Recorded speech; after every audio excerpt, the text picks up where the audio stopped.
Okay, so I liberated my Burstfire induction annealer from the OEM Coolant Reservoir. This thing is garbage. They say they're looking for a replacement. They need something that, cost effective. They can get in,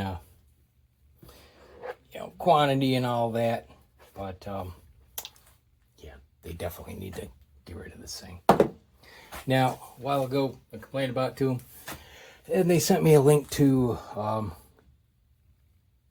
idea to replace it. And I ran with it. Slightly different, but, yeah. If they can get wholesale prices on the parts for this, I think they should do it, even if they have to raise the price, $15 or something. It'd be totally worth it, because it would potentially prevent what happened to me with the fried power supply and just messes, wasted coolant, all that. People generally be happier customers. Happy customer is a return customer, all that. All right, I don't know. Get on with it, psycho. Yap too much and all that. I know, I get comments, can't watch this, you talk too much, get to the point. Like, I'm early Gen X. I just don't care. I'm old. Older than you probably think. Closer to retirement than you probably think. Retirement age, I should say. Okay, now, this thing is just, connected with tubes, and it just sits, beside it. And you move this, and the tubes pull on this, and it tilts, and it leaks because there's no seals in it. And that's what happened to me. And had to wait for it was a warranty power supply, but they send you the part, you install it, so take notes. All right, let me get to this because it is alive now. Let's turn it around. This is a 1 liter overflow, coolant reservoir. They sent me a link to a 1.5 liters, which I thought was kind of overkill, because this probably holds more than this, at least as much. It's all aluminum, it's sealed, has a level indicator. The cap has an O-ring on it. It's beautiful. There's a drain in the bottom. I did have to change a couple fittings because it comes with these beasts. I forget what size these are. This 1/4-inch tube, so I had to order 6 mil because everything's metric. So I had to order 6 mil, which is slightly smaller than 1/4-inch, but you usually see it advertised as 6 mil 1/4-inch. It works fine. I'm not using any clamps. I got no leaks. Now these, anodized aluminum, that would have been beautiful, but I can't find them. They're grooved. They come with a O-ring, which is lovely. These are not, but I took the O-ring off, put them on these. It works perfectly. So, yay. Maybe I should have gone with stainless steel so it matched the nuts over here. Aesthetic, but now, this tank was $20 on Amazon, and after I'd already gotten it and installed it, I found it on AliExpress for like $10.50.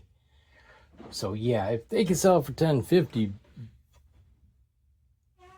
can you find the OEM and get a better wholesale price? Or even for $10.50,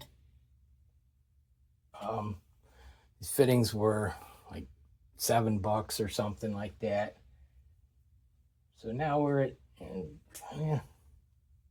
let's say 30, just for argument's sake. But if you get it for 10 and these cheaper, and then here's where I went non-permanent modification and it has some benefits. Come on. There we go. Rubber-coated magnets. No drilling, no screwing, no nothing. Just bunk. Yeah. I could have gone with smaller magnets. Magnets are rated in pull force, not vertical shear. And I wasn't sure. And then I found out, figure 30%. Vertical is about 30% of pull. And there's 4 of them. I could have gone smaller. Once this thing hits and adheres, it's hard to move around. You can do it, but it's difficult. Between the rubber and the magnet, yeah. And this is probably the safest place to put it. It's below the switch, below the fan. The indicator is next to the power plug. But initially, before my disaster happened, I was thinking, okay, if it's spaced out enough, I could put it over this passive vent. That would be nice. There's plenty of room. There'd be airflow if there's a gap, and there is a 1/2-inch gap the way it's set up. And if you put another nut here, nut and washer, to space it even more, you'd probably be about 3/4 of an inch gap for airflow, which, fine. But then that happened, and I decided, wait, that is not where I should put this. And this became the most logical area, because I was thinking the sides, because bench depth is at a premium more than width. That's where my train of thought was. But now it's like, well, the bench depth is better than replacement parts. So, and since I can remove this, if I need to fill it, top it up, I can move it away from the unit just like I could with this. Safety factor. You could use a funnel and all that, but you're still right on the unit if it's here. This, safety, peace of mind. There is a drain here. You need to drain the unit. So in the last video, I put different feet on here. That's a minor gripe I found out. Bench tears up the soft rubber, so I put plastic ones I had here and raise it up, a little more airflow underneath and a little more room for this, so that actually where I put it, these hoses come out right over the top, so they don't have to bend up. Now, once this thing snaps in, it is very hard to move it, so you kind of want to get it pretty much where you want it. And these, they're nice, and it's not touching. I can just about get my finger under that drain, so it's at least 3/8 of an inch above the surface. Yeah, if somebody really wanted to, they could get the 90-degree ones or whatever, banjos, and trim it and make it all nice. But I think peace of mind of being able to pull it off the unit, if you need to top it off or anything, is worth, keeping these longer. You could always tie them up, a little zip tie action or something, but that's fine. But yeah, the magnets were $10.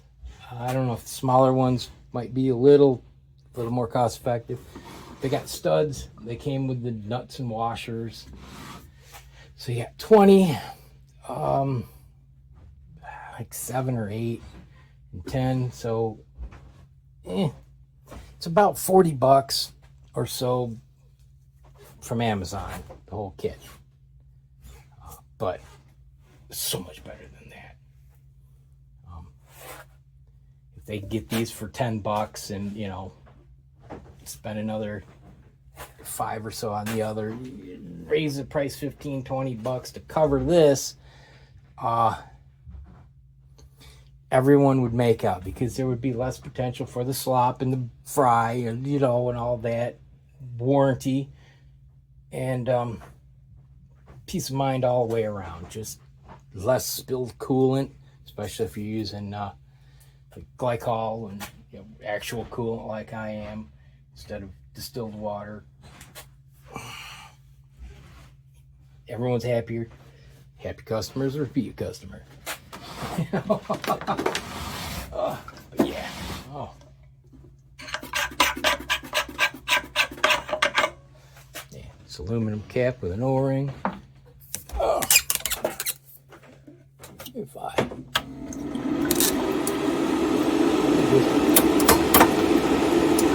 let's go. And I annealed, I don't know, a couple hundred pieces of brass, and oh yeah, I took an infrared thermometer on this. It hit 90 degrees or 95 degrees Fahrenheit. That's where it topped out. I was gonna say something else now. What the heck was it? Oh, I did talk to him in the beginning. It explains a bit my results, but I didn't have my brass. They said I didn't have my brass up in high enough. I had it about here, so I watched their video, and that's what I thought they were saying. He said run it up in higher, so I ran it up one coil higher, and now it glows beautifully. And I don't have to crank it down quite as far. Said shorter cases like blackout and stuff, you'll have to back it out a little bit so that it's not heating the body. But the top couple, like the top two coils, are the hottest, and then the lower ones aren't quite as hot. So yeah, it made a difference. Now it's alive, it's working, and I have much more confidence in the cooling system not leaking on me. I just wish I would have found out about the AliExpress listing, because that was free shipping too. I could have saved about $10 there. I probably could have got the fittings cheaper too. I probably could have got out for about $30 instead of $45. Who knows? But still, it was worth it, and I don't think I'll have another problem. Fixed the biggest scrap I had. The last thing I found was that my feet had gotten torn up because, rough surface, soft rubber. Put on the hard feet. I had a little taller, which is nice, benefit. The only thing I have is that power switch. The labels are a little conflicting. They verified that I do have it in the right position. Go by what the switch is marked. And that's pretty much it. It's good to go now. And I need to get back to annealing. All right. I'll leave you with that. Have a good one. God bless. See you.